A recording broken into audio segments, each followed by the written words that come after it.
Welcome back to another episode of the Blacklist Podcast. Today, we are thrilled to have Julie Miller, a dynamic addictions recovery coach and podcaster from Colorado. Julie's personal journey through a decade-long struggle with alcohol addiction to finding her path to recovery is both inspiring and empowering. Her approach to recovery emphasizes overcoming shame, embracing authenticity, and crafting a fulfilling life that leaves no room for alcohol. Through her dedicated coaching, her podcast Through the Glass Recovery, and the vibrant recovery community she's fostering, Julie is passionately committed to guiding others towards a life of freedom and purpose. This episode, along with a host of other inspiring stories, can be found at theblacklistpodcast.com. Without further delay, Julie Miller.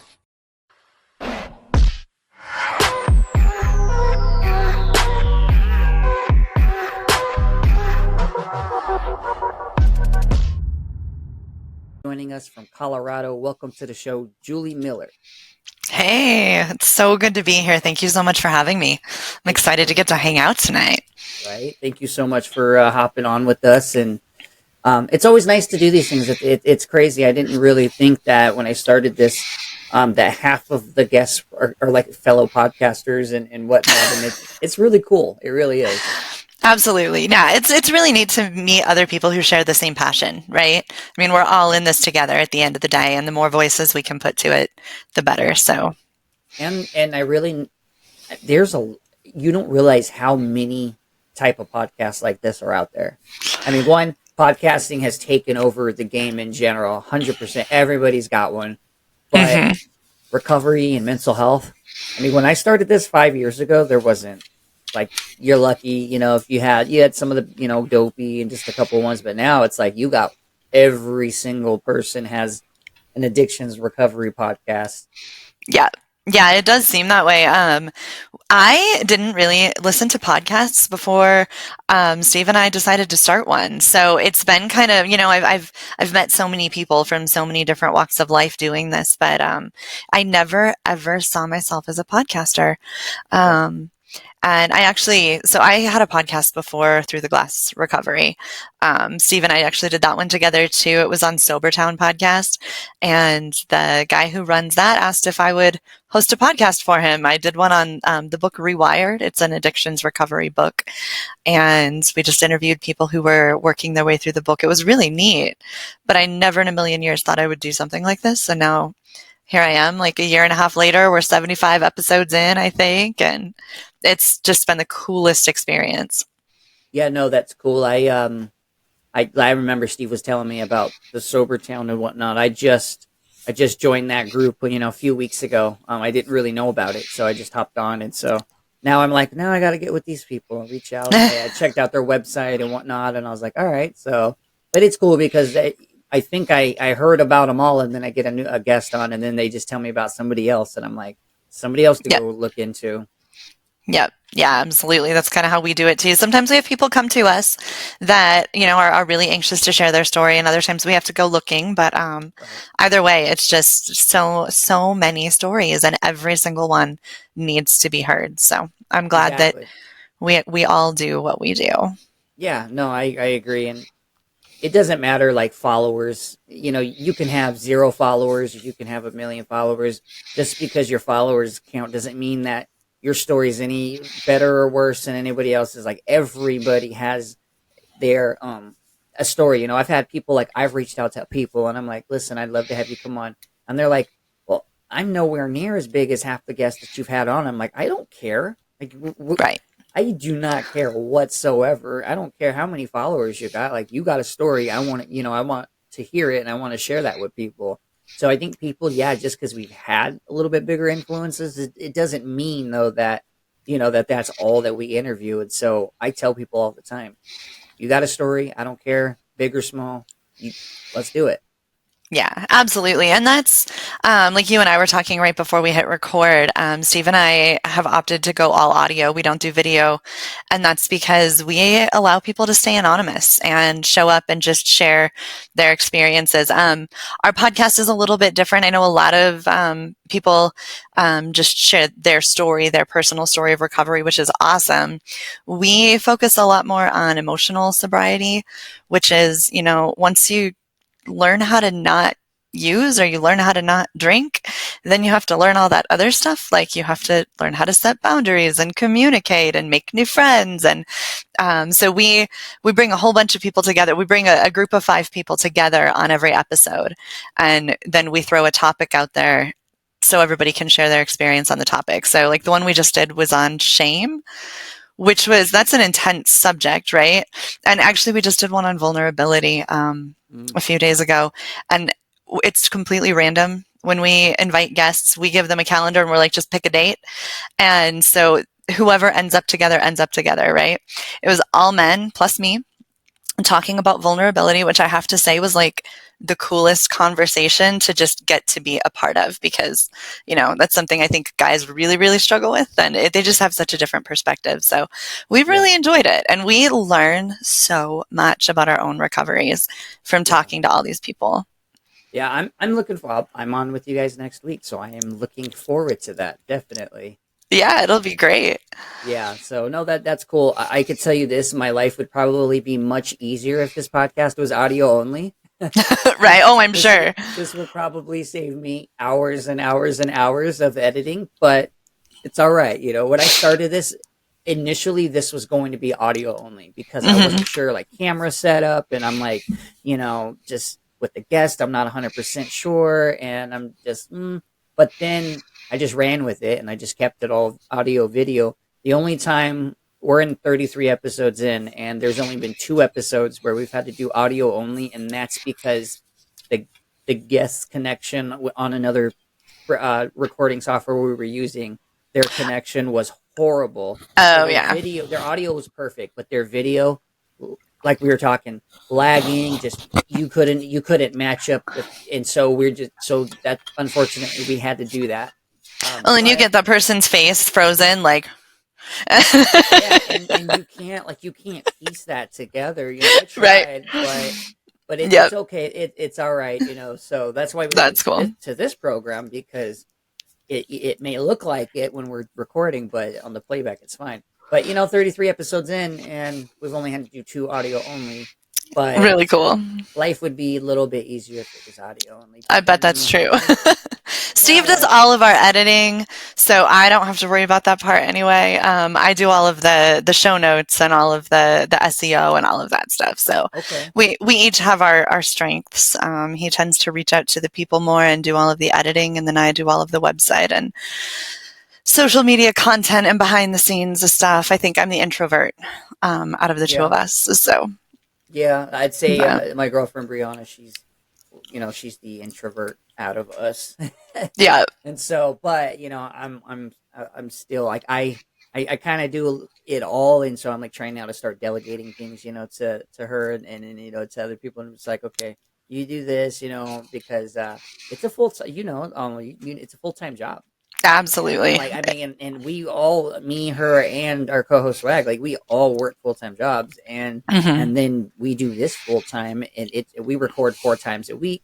We release 2 episodes a week. Like it's a lot, and people don't understand it. And I'm just like, listen, guys, it's a hustle. So any podcast that you listen to, it takes quite a bit of effort to get it out there, and I think until somebody does it, they don't realize that. Yeah, it's not just you hit record and then you upload it. Like, right. There's so much, like, especially when it comes to like the SEO and the website, and because I built our website and I design it all, and I'm still learning about like SEO and this, that, and the third, and it's just. Yeah, I think you and I are probably on the same page there. So we decided, we knew we wanted to have a podcast. We kept talking about it and throwing ideas around and all of that for like months. And then finally I was like, okay, we just need to pick a date that we are going to release our first episode, and we need to just do this. So we picked a date that was like 23 days away. And that was maybe a mistake, but it also just made us like buckle down and figure some shit out. So I had never built a website. Like not since, it was strict HTML when I was like 16. Things have changed a lot. So I learned how to build a website from scratch. I learned how to, do all of that stuff. Steve learned how to edit audio. We learned how to do that. It was all in like 3 weeks. But you know what? And if you go back and listen to our episodes, like from when we first started, like episode 0 is bad. I feel you. I feel you. If you're gonna listen to our stuff, start with some of the newer stuff because we sound more professional now. Back then, it was a little rougher on the edges, But you got to but start somewhere. You got to start somewhere. absolutely, yeah, And that's just where it is. The fact that we're doing the damn thing, and it's just you got to start it, and you just got to do it. That was me. I sat on the idea for 2 years before I officially like jumped into it because I made an excuse. Oh, I got this and I got to do that. And finally, it was like, listen, you're either going to do it now or you're not going to do it at all. yeah, So I'm like, all right, did it, made everything, got everything set up, social media, just this, that. And I was like, all right, let's do it. yep, And absolutely. I'm the same. I cringe now. I got to go back and I look at the first 10 and I'm just like, Right. I'm just like, But we learned, right? I mean, it's a lot like recovery. Like when you first quit drinking, and for me, it's drinking. I know like you have folks on here with drug addiction and stuff too. When I quit drinking, I looked at all those people who'd been sober for like 2 years and I'm like, okay, that is what I need to be doing. And like, you gotta start at the beginning, yeah. Well, right? and the thing is like in as cliche as it sounds, it literally is one day at a time, and it's just focusing on today and this moment because yeah, we can sit there and say I'd love to be sober in 10 years, I'd love to be sober in 20 years, but let's be honest and be real. We can't guarantee that. I'm Right. just being real. I cannot sit here and guarantee you that in 5 years more, I'm 5 years in, that in 5 more years I'm going to be. I want to 100%. That's the goal, but I can't sit Right. here and guarantee you that. So why am I going to sit there and stress myself out and worry about 5 years from now when I just need to worry about today? I just need to Right. get through this next minute and then this next hour and then the day and so on and so forth. Next thing it builds up and then you look and you're like, oh, it's been 6 months. Shit, it's been an hour. It's Yeah. been a year. So that's Yeah. just the way that it is. Because I find that if you sit there and you just hyper focus on wanting to be sober in 5 years, like you're not focusing on today, just the now, Right. and it's the work that we got to put in today to get to that point. Yeah. Yeah, absolutely. And it's like that with every single thing we do in our lives, right? Every goal that we have, if we just focus on the end point, we're just going to get overwhelmed, at least for me. And I'm such a perfectionist. I'll just shut down and be like, I can't do it perfectly, so I'm not going to do it at all. But today, like if I wake up in the morning and ask myself, like, what do I need to do just today to get me closer to the life that I want to be living in 5 years? Well, I mean, first thing is stay sober, obviously. And then, what other things do I need to do just for this day? And it just breaks it down and makes it something that I can handle and not panic Yeah. about. Yeah, I'm a perfectionist as well. I've almost quit this podcast twice already because I was just so overwhelmed, and I'm just like things weren't going the right way. Just guests weren't happening the way I wanted it to, and just everything. And I'm just like I'm done. I was burnt out, depressed, this, that, and the third. But I'm glad I didn't. I'm glad I kept going. Yeah, But it's yep. We got to look at the end goal and be like, this is where we want to be. But let's rewind back a few steps. exactly. So let's hop in. And so what was your childhood like? Kind of like the way you grew up and kind of what led you into your alcoholism and whatnot. Yeah. So from the outside looking in, my childhood was basically perfect. I know so many people have stories that, involve addiction and trauma and abuse and things like that. And my story isn't like that. So I was adopted at birth, and my parents were just absolutely wonderful. They were so, like, they doted upon me, right? I was the daughter they'd always wanted. They'd waited years to get me.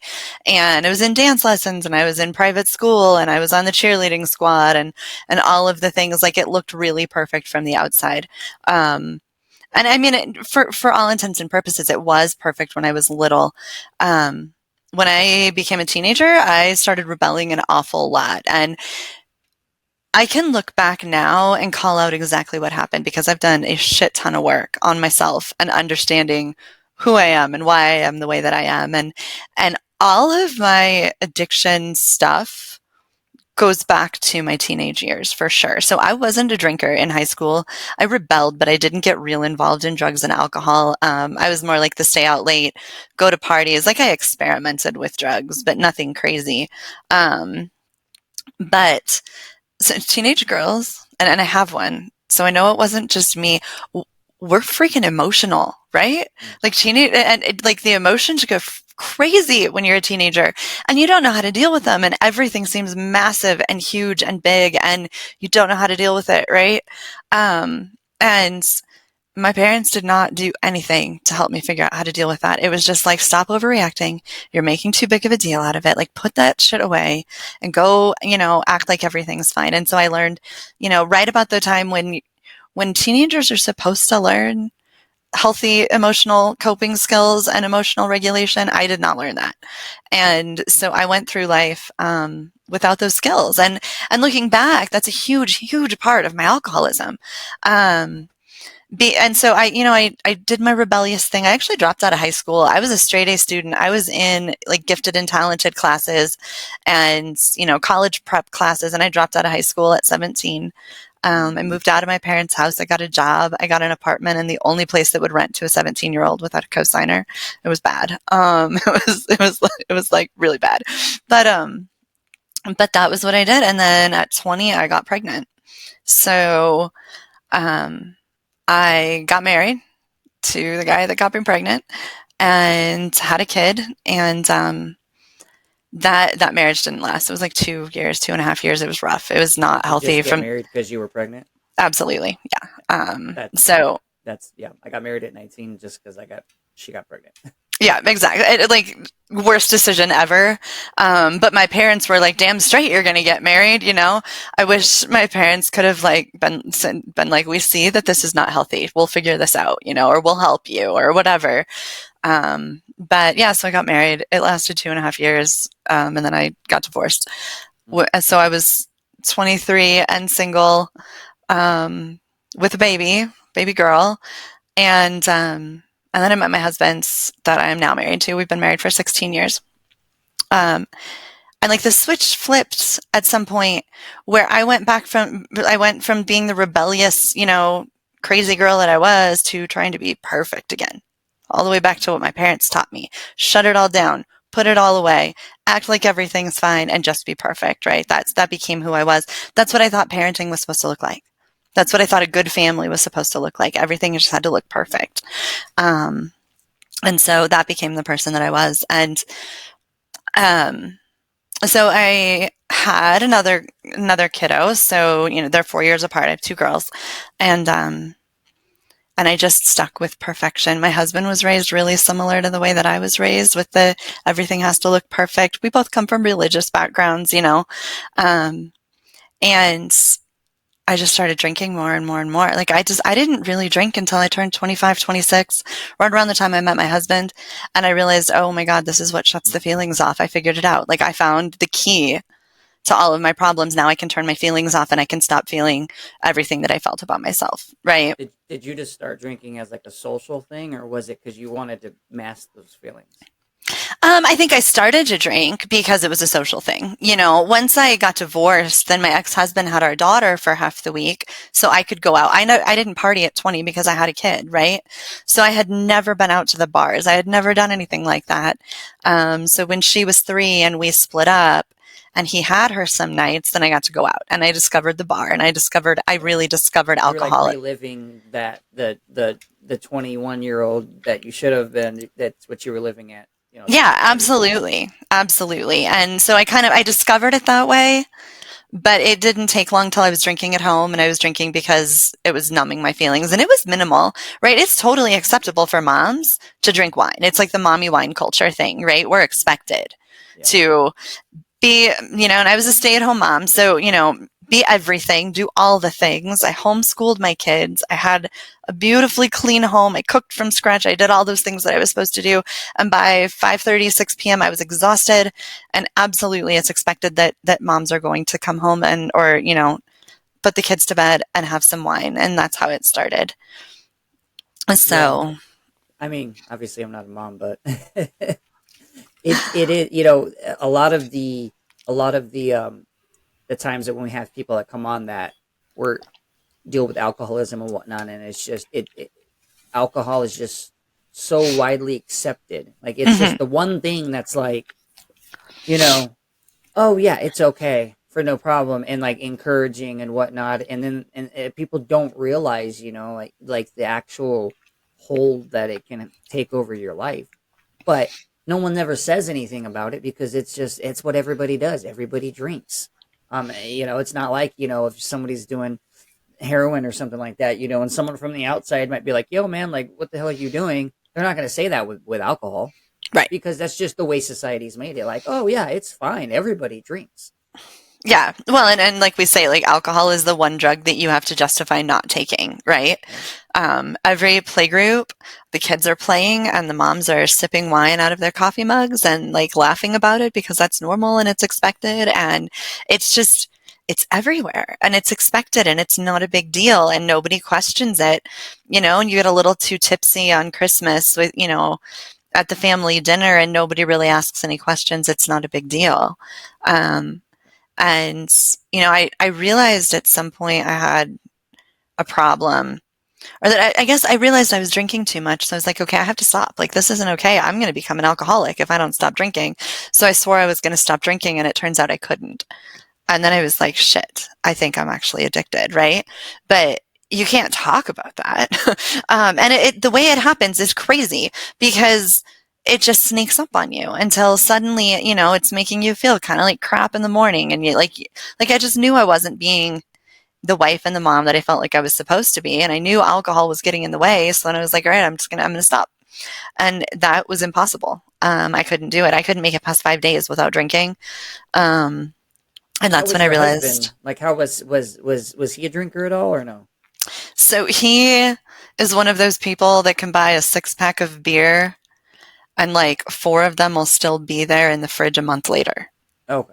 So Right. how was his reaction to your drinking? He had no idea. None.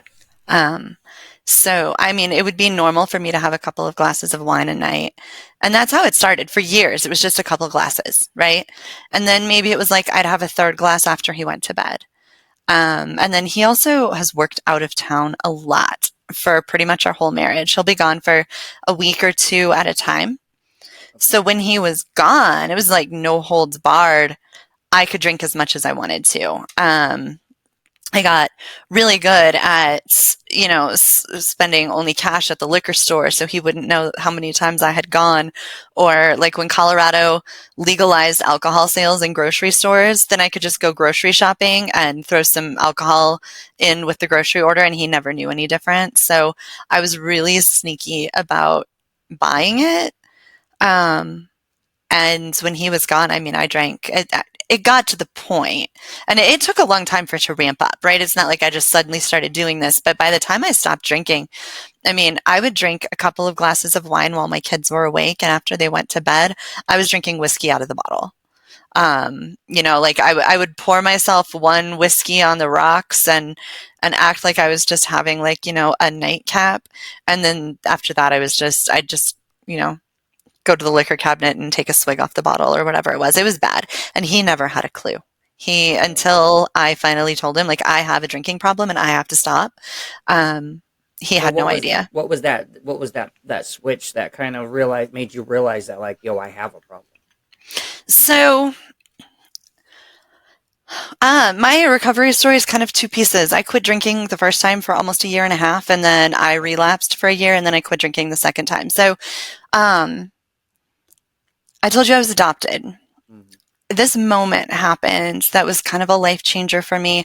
My birth mom, I eventually got in touch with my biological family when I was, late teens. I wanted to know who they were, and kind of developed a relationship with them. Nothing really close, but we talked some. I never did get to meet my birth mom. She lived really far away. We didn't have the money for me to fly out there.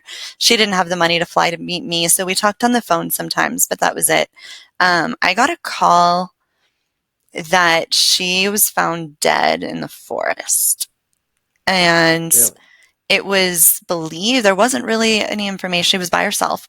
There wasn't really any details or like certainties, but it's believed that she was very, very drunk and fell and nobody knows how long she was there before she was found.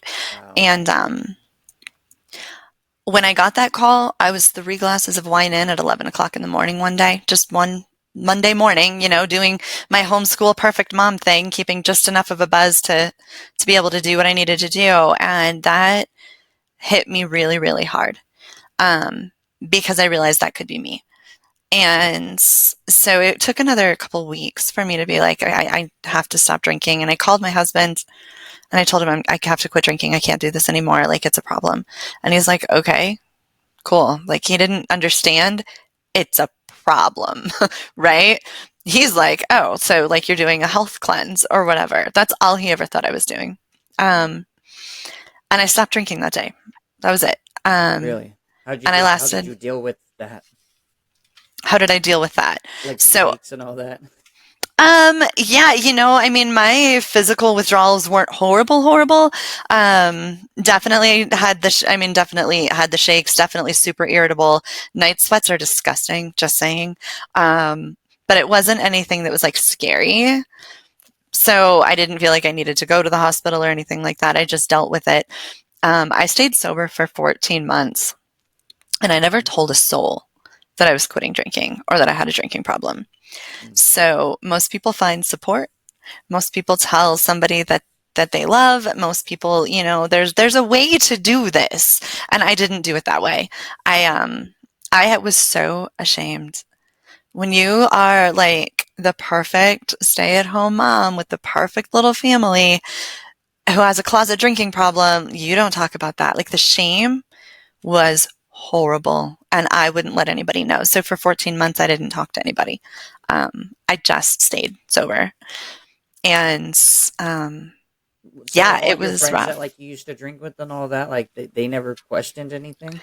Not really, because I didn't hang out with anybody else that had a drinking problem. I was the only one with the Okay. drinking problem. All Like, right. I could go to girls' night and they'd have like they'd be the ones who would have like 2 glasses of wine and that would last them till midnight. And I'd be the one that would like, go out to my car for some reason and be like slamming White Claws or whatever it was, to keep, because yeah, none of the people that I hung out with had a drinking problem. I was the only one.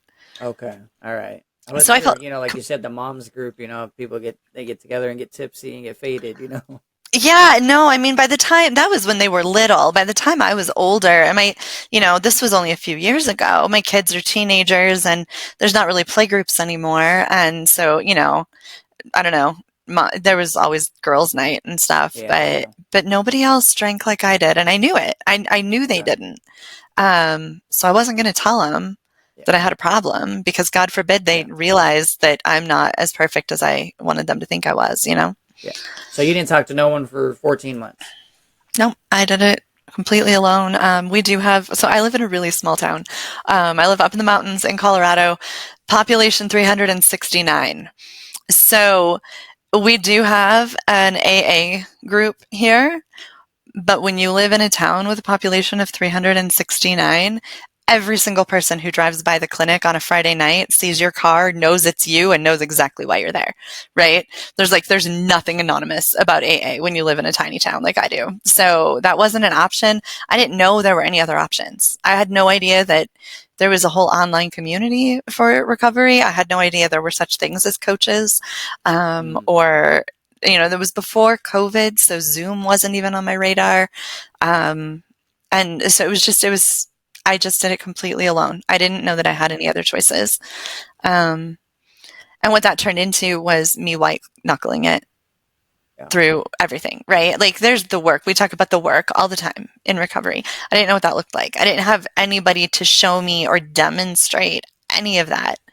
So I just stayed sober, and I wasn't the happiest person in the world. I bet. I mean, and I feel you as far as the small town goes because I'm from Phoenix, Arizona.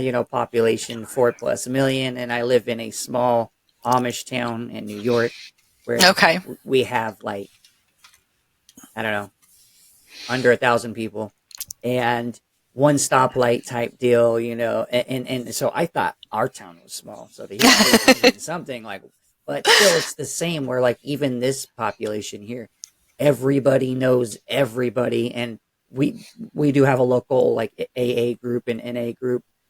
It's the same thing, there's one church that it's at, this, that, and the third. So everybody knows. So yeah, so if they see your vehicle there, they're gonna know, oh yep, so and so's got a drinking problem. They're at AA. Right. So I get it. Exactly. So I can only, And like I said, so I know how it is for this. I can only imagine, like, scale that down to 300 and something. Like, holy crap.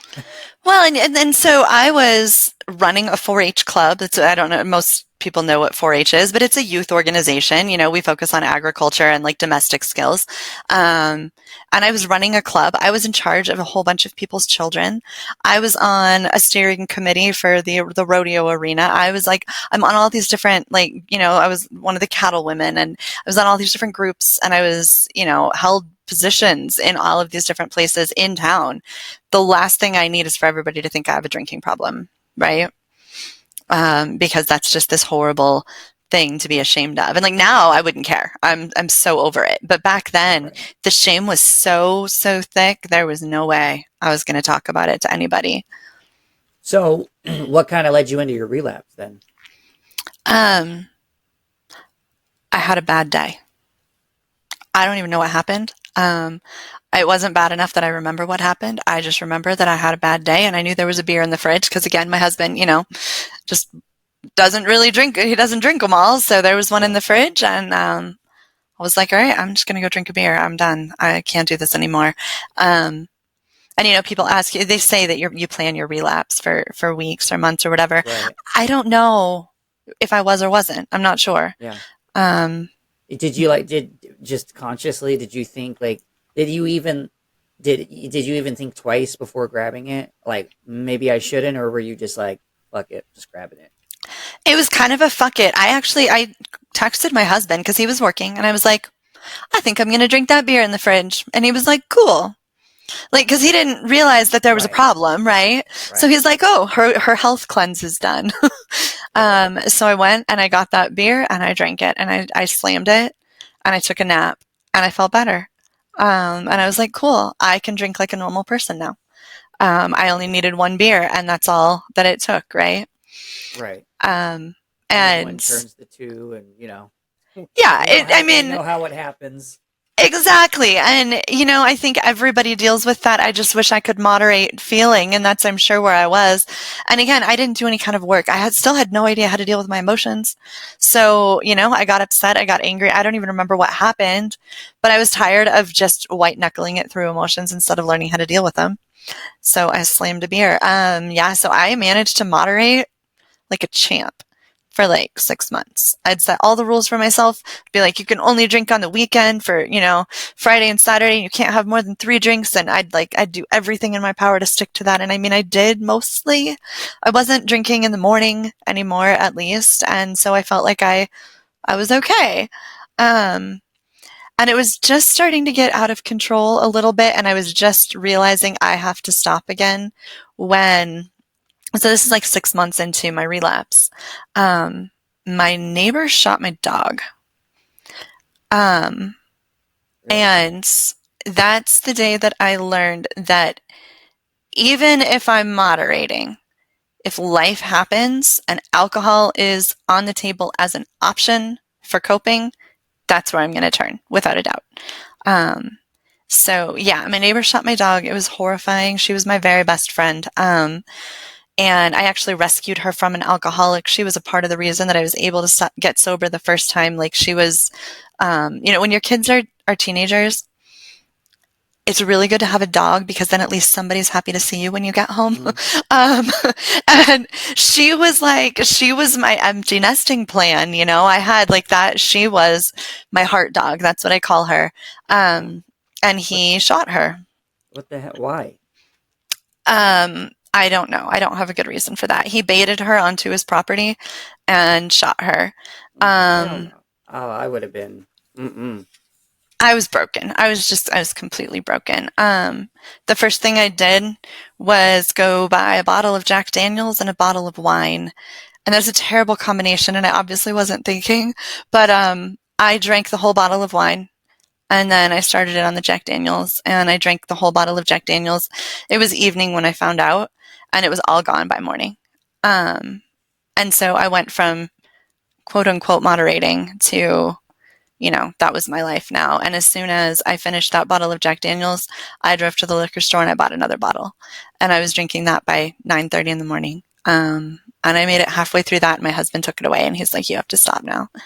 Um, so at that point, that's when my drinking just got completely out of control. I didn't even try to control it. I just drank. I couldn't deal with the grief and the sadness and the pain of losing my dog. So I just drank. And that was the next 6 months, was just drinking all the time. Really? So, did you did you ever tell your husband like during that 6 months that like you had an issue prior, or did you not? Was it not until you officially got sober? No, he still didn't know that I had a problem. Even then, he just thought I was drinking to cope and that I would be fine. He never thought I was addicted. And after the first few weeks after my dog was killed, I went back to hiding it pretty well. I had like a bottle of whiskey in the closet, and I'd be like, "Oh, I'm just going to go put these clothes away real quick," and go in there and chug a little bit. I definitely I drank some beer and I drank some wine. But by the end there, I had whiskey bottles stashed in different places so that I could keep a buzz going from morning till night, because I could not deal at all with life. And he had no idea. Wow. I'd kind of maybe keep it together when he was home, but he was gone more than he was home. So he was clueless. And that's the hard part, is it's kind of hard because he wasn't there. But right. Does he now, now looking back, has he ever said I saw the signs, or or anything, or was it just, he just never really thought about it? He never really thought about it. There might have been a certain amount of denial in there. Yeah. There was one night where he hid the whiskey bottle so I couldn't find it. If you're having to hide the whiskey bottle so your wife can't find it, there's a good chance she's got a drinking problem. That never occurred to him, right? So I feel like there was maybe a little bit of denial in there, just didn't want to believe it. Right. Which who can blame him, right? The signs and symptoms are there, especially for the loved ones who don't know and they don't understand it. Like my ex-wife, we were married 12 years, and I went 11 of those years. Oh, no, not 11. I'm sorry. I went majority of them with hiding my addiction. And and she was really just, oblivious to it and didn't really know. And so finally, after the fact, after she found out I had a problem and I got sober and whatnot, then she was kind of like, yeah, all the signs were there. I just never really put two and two together when it came down to it. Yeah. I think that's a lot of loved ones that are out there, they don't know, and they're just so they don't know how to help us because they don't understand. But I think even doing these, with these podcasts and sharing stories and stuff, we're helping educate people yes, that don't have an addiction, helping educate them because their family member may, right. And so they're they might not know anything, but then they might hear different stories and whatnot. And they're like, wow, that same thing's going on. I'm noticing X, Y, and Z. So I think education is key when it comes to being able to allow for other loved ones to be able to help us. They just have to be able to understand it and know. Yeah, no, absolutely. That is so true. And so my 6 months of relapse basically ended when I totaled my brand new 4Runner. I was angry driving around my block. And when I say my block, I live out in the middle of nowhere.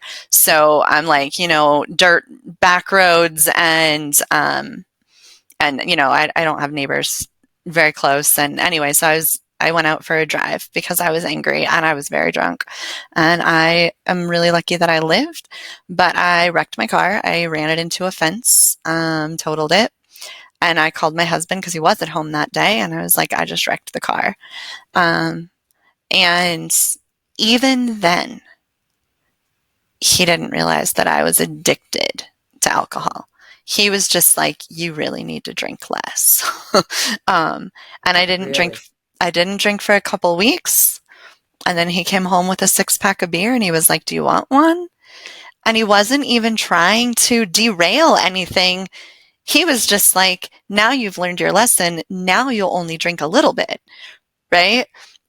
So So it's still, what'd you say? I said, so he would think, you know, Exactly. Yeah. I mean, he just didn't know.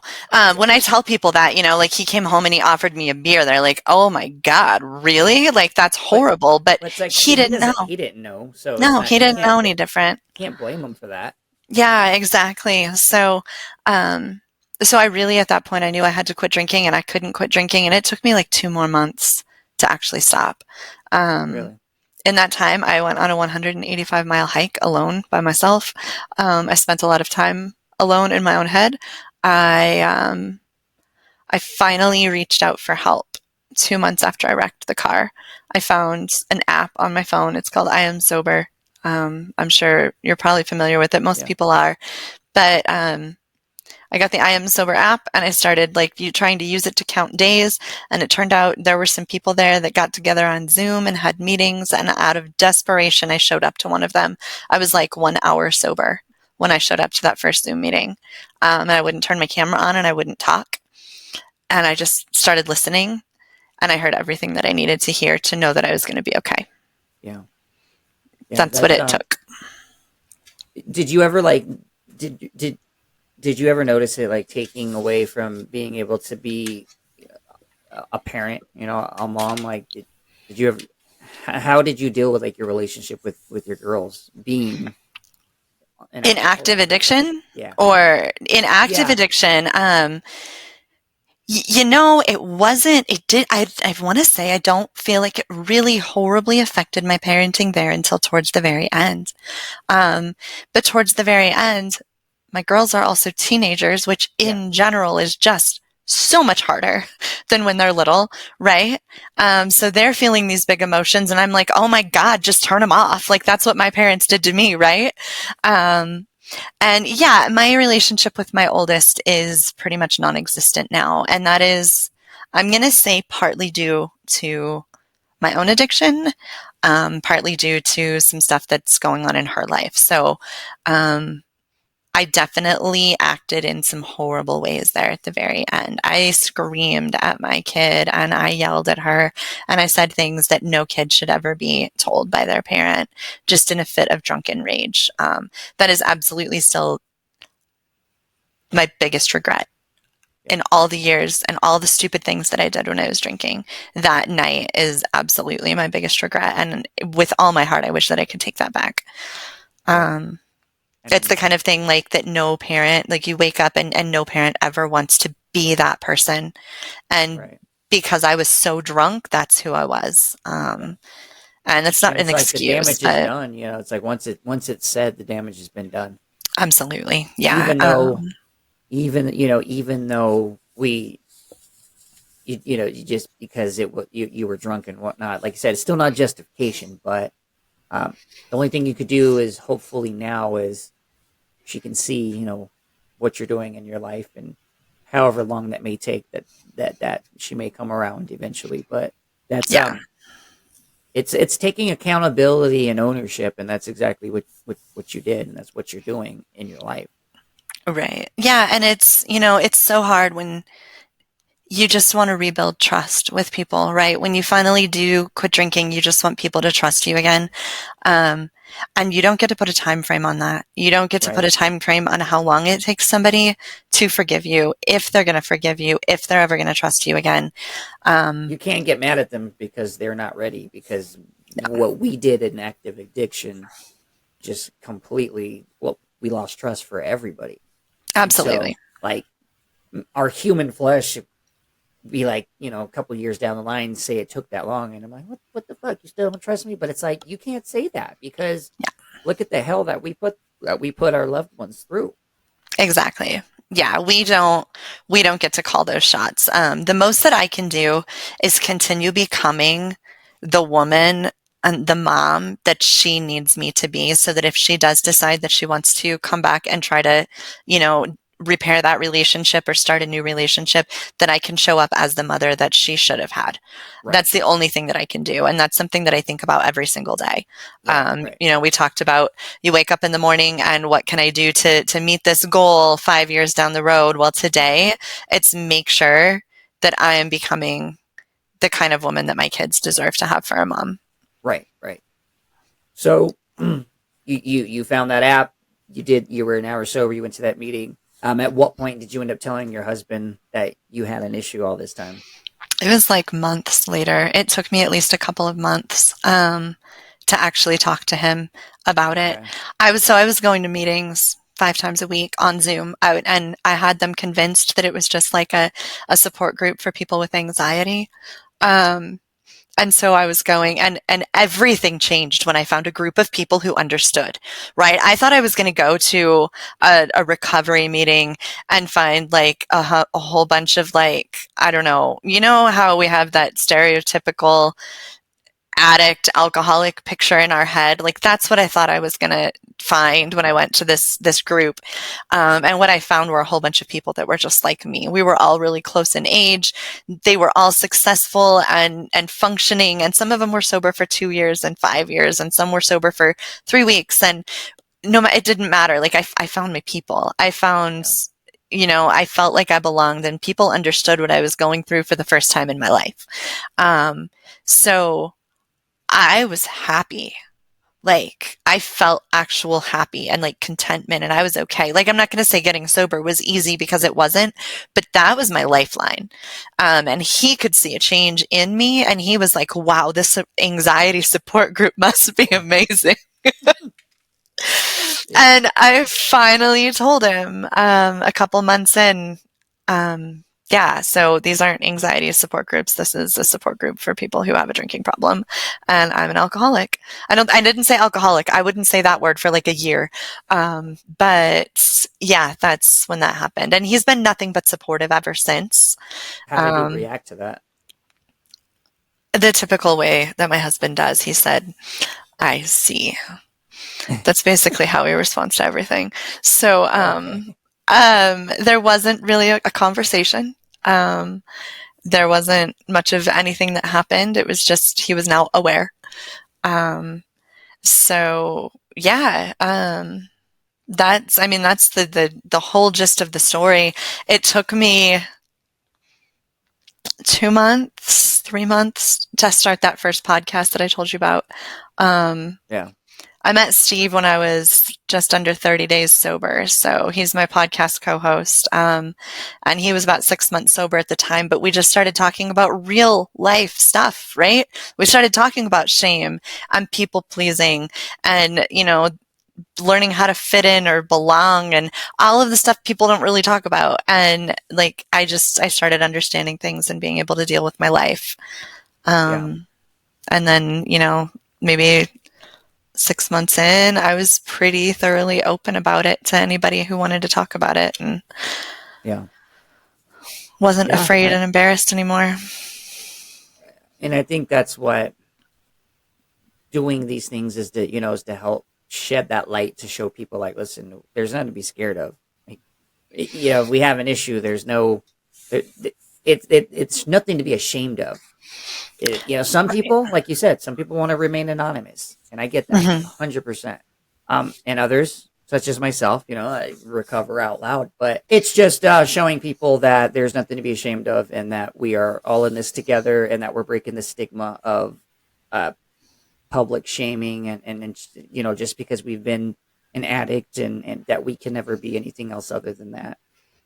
Yeah, well, and I think, I don't know, I always thought there was something wrong with me. I always thought that morally I was a failure, that I was a bad person, and that's why this happened. And it has nothing to do with whether or not you're a good person.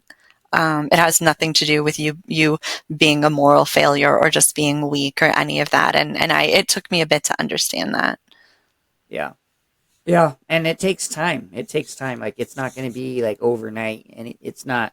Again, like we were talking earlier, it's a process. Everything's a process. Yeah.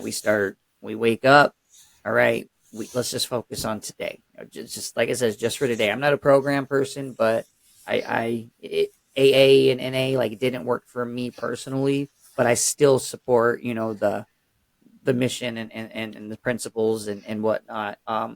But it's just for today. Focus on today only, Yeah. and don't worry about tomorrow. Just because tomorrow's, like I said, tomorrow's got its own issues. Let's just focus Right. on today. Exactly. Today has enough trouble dealing with this Exactly. now. You focus on tomorrow, and it's just like, it's why? Because Yeah. we may go to sleep and not wake up tonight. God forbid. But that's just the whole Absolutely. situation. Yeah. Yeah. So why worry about something that you may not even know about? Yeah. No, that's awesome. I appreciate you coming on 100%. That's really, really cool. And in the fact that I got to hear Steve's story, and then I got to hear your story, and then I get to go on your guys' show and get to be a part of that.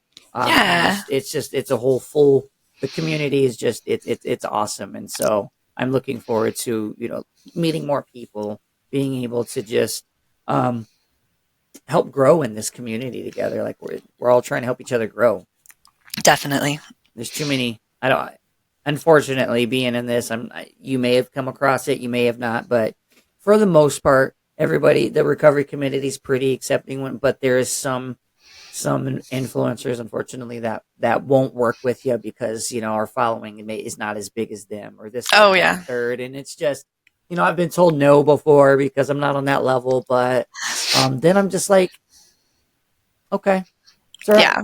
Like, what? It's okay. You know what? Why are we're doing the same thing? What's the point? Yeah. Like, what we're doing the same damn thing. I don't get it.